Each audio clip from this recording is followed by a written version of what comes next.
Lee Johnson, whose doctors didn't think he'd live long enough to learn the verdict, prevailed Friday in San Francisco State Court after jurors deliberated for 3 days.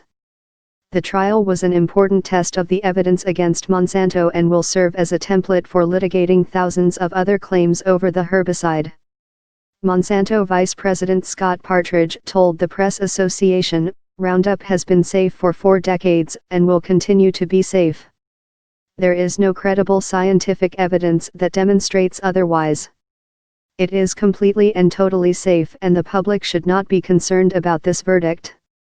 We will work through the legal process to see if we can get the right result. The science is crystal clear. If the litigation generates large verdicts against Monsanto, it could have a material impact on Bayer's bottom line," said Chris Perrella, an analyst for Bloomberg Intelligence. "Since Roundup is ubiquitous in modern farming, there's a huge potential liability, though it's very uncertain it will materialize," he said. While becoming the world's most popular and widely used herbicide, the question of whether it causes cancer has been hotly debated by environmentalists, regulators, researchers, and lawyers, even as Monsanto has insisted for decades that it's perfectly safe. Working for a school district in Benicia, California, about 40 miles east of San Francisco, Mr. Johnson mixed and sprayed hundreds of gallons of Roundup. Monsanto scientists knew of the cancer risk posed by Roundup as far back as the 1970s, but failed to inform the public and instead engaged in a deliberate effort to distort the truth as the weed killer generated hefty returns, Mr. Johnson's lawyer, Brent Wisner, told the jury in closing arguments on Tuesday. Monsanto made a choice to not put a cancer warning on the label, Mr. Wisner said.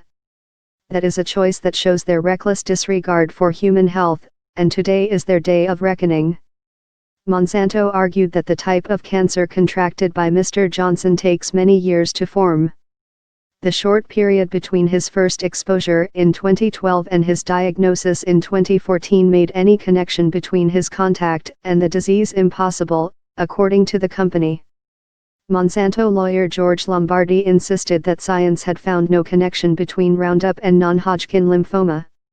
He noted that the U.S. Environmental Protection Agency continued to assert, after repeated assessments, that Roundup was safe. In fact, Mr. Lombardi told the jury, no one had yet figured out what causes the disease. "We don't know why people get mycosis fungoides," he said, using the name of the specific form of cancer Mr. Johnson has. "It would be nice if we could tell people why they get it, but we can't."